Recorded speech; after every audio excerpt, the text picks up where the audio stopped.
and welcome back to Beyond the Nexus. We just got done with the biggest Heroes of the Storm tournament to date. Huge congratulations to Ballistics, our new Heroes World Champions. We're going to be spending this episode looking back at some of our favorite moments from throughout the event. We've got the expected, the unexpected, and everything that happened in between.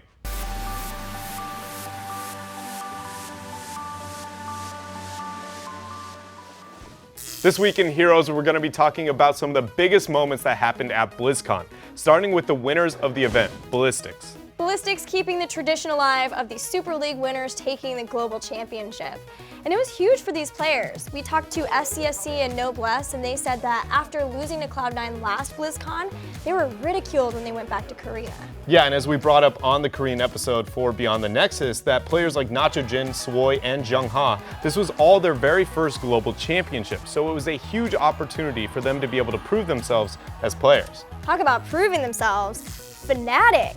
They had so much pressure to do well for Europe and to prove that they were the team that deserved to be there, and they were the best surprise of the whole event. Yeah, and they made Heroes of the Storm history by beating MVP Black in the semifinals. We got to talk to them directly after that win, and it was a bit of a surreal moment for them. I don't even remember the games, I just remember the last game. Like, all I remember is the last game when we had like 14-7 lead, both keeps down. So at this point, like, all I want to do is just walk really far up on the map, don't give them space to move up on the map. If they move up on the map, we take a full out fight. And they straight up push top because they're kind of feeling the same. They need to take a fight to come back. But we're super happy to take that fight. We take that fight and we get 2 kills, I think, or 3. And then the moment we get those 2 kills, in my head, I know it's over. So I just stand up, start screaming, and they're like, focus, we haven't won yet. And I'm like, okay, just go core. And then as we're core, like, and I'm screaming, as we're running to core, I'm screaming so much. But then as we walk up to core, we just talk through it so we make sure we end the game. You can tell just how much he was screaming in that match because he's almost lost his voice. But on the other side of that match was MVP Black, who for the first time this year did not make it to the grand finals of a global championship. That had to be devastating. Yeah, and on that note, let's look at some of the things that we learned from BlizzCon, starting with MVP Black is not nearly as dominant as they once were. After losing twice to Tempo Storm, once to Ballistics, and now for the very first time to a non-Korean team, we have to start reconsidering if we're going to move forward by calling them the most dominant team in the world. And looking at some of the other big regions, the constant roster shuffles and issues that have plagued North America have left them the weakest of all of the big regions. Both Denial Esports and Astral Authority ended up in the 7th, 8th position. Yeah, and that is the worst that North America has ever performed at the international stage. But we did get to talk to Kothan Luck and Glarong, and they were both very satisfied with the experience that their teams were able to get from BlizzCon. I mean, as our first international, we had to, at some point, see what the rest of the world was capable of to be able to improve ourselves. And so just the fact that we got to scrim really good teams for 2 weeks and we got to see the areas our team and our region is lacking compared to some others was really helpful for the future. I just feel like there's way more areas to improve than I was even aware of before this tournament, so we definitely took something with us even though we didn't place well. Like, BlizzCon for me has been a pretty good experience. I was disappointed in my play and our placing as a team, but it was just still an amazing opportunity to be able to meet all of these foreign players. Like, seeing that level of skill blows my mind. I can't wait to be able to compete on a global stage again. It's good to hear both of those teams are still looking forward to more global competition and improving themselves.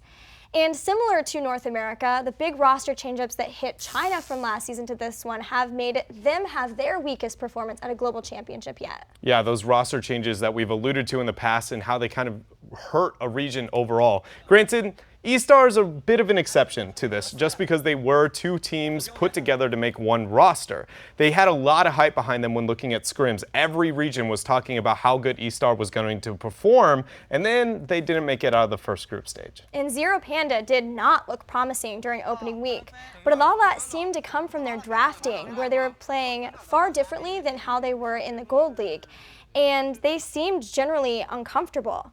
But at BlizzCon, they were playing and drafting closer to how they were in the Gold League, and they nearly won that deciders match versus Fnatic that would have put them in the semifinals. Another major lesson that we learned from BlizzCon is that it's time to stop underestimating the smaller regions, specifically Taiwan with Please Buff Arthas. PBA not only took out E-Star in the first group phase, but the #1 seed from North America, Astral Authority, in the second.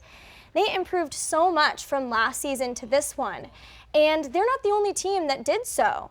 Look at Burning Rage, for example. They had great improvement from summer to fall, and although they ended up losing to Denial Esports, they were confident that had they had their full roster, they would have made that upset. Yeah, not having Typhex, their shot caller, was such a detrimental thing for this roster. But we were lucky enough to be able to sit down and talk to all of the teams before they competed at BlizzCon. And one common thing we saw from every team, specifically in the smaller regions especially, they were very vocal about this, is that it is so difficult for these teams to try and find scrim partners that are good enough to punish them for their mistakes and help them grow as a team. And it is kind of reasonable though, considering every one of those teams is the best within their region. The nice thing though for them is they had multiple weeks of time to practice versus some of the top teams from around the world. And PBA is a great example of a team who, even though they have those kind of issues, still is finding ways to improve themselves. Hopefully we'll continue to see that kind of improvement from the regions and teams who continue to dominate their regionals. But before we move on to top plays, we've got to talk about how you and I are pretty good at predictions. Right? Before the Summer Global Championship, we had a power rankings that was pretty accurate. And before this event, we predicted that if Fnatic made it out of their first group winning it, that they could make it out of the second group phase, making it a double EU versus Korea semifinals, which is exactly what happened. But what we did not predict was that MVP Black would fall to Fnatic. Yeah, I don't know who could have possibly predicted that. Fnatic were a huge surprise, and they had some of the best games of the event, with a lot of tense moments and close calls. So let's relive a few of those on top plays. At number 3 is our favorite play from opening week, a famous Colaris 1% core hold by Fnatic. Oh, Zero Panda just going straight for it here. Do they have Gust available? Gus comes in, he pushes them back. They're still going for the core. It's down to 50%, James. A lot of damage going on towards Zero Panda here, but I think they might be able to get it. But they're actually not focusing there for a moment. They just need to right-click this core, get this kill off as quickly as possible. Malfurion and Ice Block. Zero Panda should have this. It's going to be so close.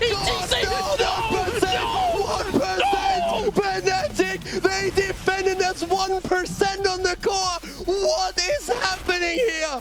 At number 2 is some fantastic Medivh play from Fnatic Schwimpy in Game 4 versus MVP Black.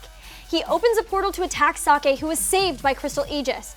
After getting gusted back, Schwimpy sends out Leyline Seal to capture Merryday, and the team follows up with Ring of Frost for a new take on the classic Wombo combo, plus a nice Lunar Flare and Power Slide to seal the deal. But Schwimpy wasn't done there. He has an amazingly timed Force of Will and Portal to save both Breeze and Webby, getting the keep and a kill and then walking away.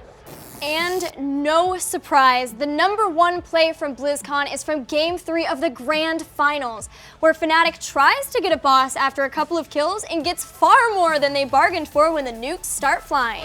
Tassadar not there, Sanctification, Gus, nukes go down, Void goes down, it's gonna be timed perfectly, the nukes go in, is it going to land? Breeze is in such a bad position!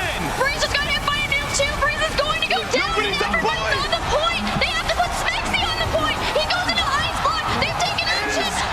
Fnatic's gonna get this! And they get the boss! 4 for 3! Oh my gosh! Those were some of the best plays coming out of the Fall Heroes Championship. And you guys seem to love it, so we couldn't resist miking up some of the best players in the world at BlizzCon. So let's tune into that on Calm Down.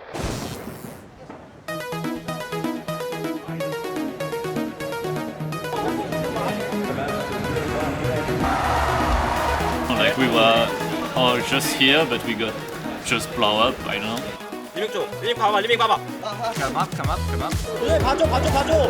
Yeah, you should be careful. We need to force them all. Like poke them all.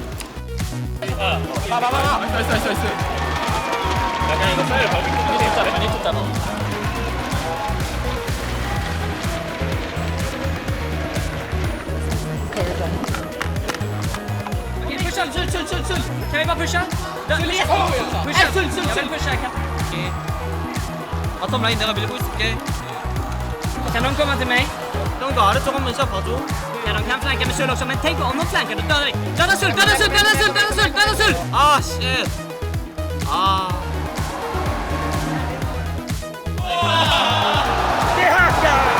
잭돌 왕꾼! 저는 아래쪽. 이티시 받아, 이티시 보자. 아, 제라톨. 제라톨 탑. döda Sul, han är själv.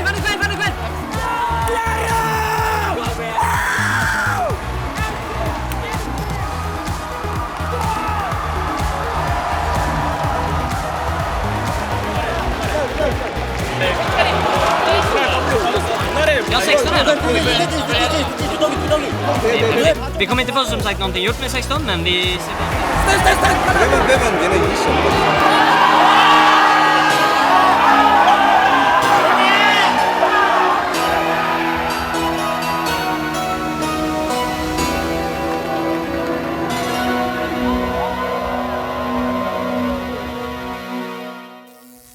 That's it for us this week on Beyond the Nexus, but be sure to check back next week for a very special episode. Our crew followed competitive Heroes of the Storm teams as they prepared for BlizzCon, even got to chase down Dignitas while they boot camped in Korea. Our crew were also backstage at BlizzCon to catch players in their triumphs and defeats, even found some funny moments to share with you, and above all, the human side of the players and the event. It is absolutely going to be a must-watch.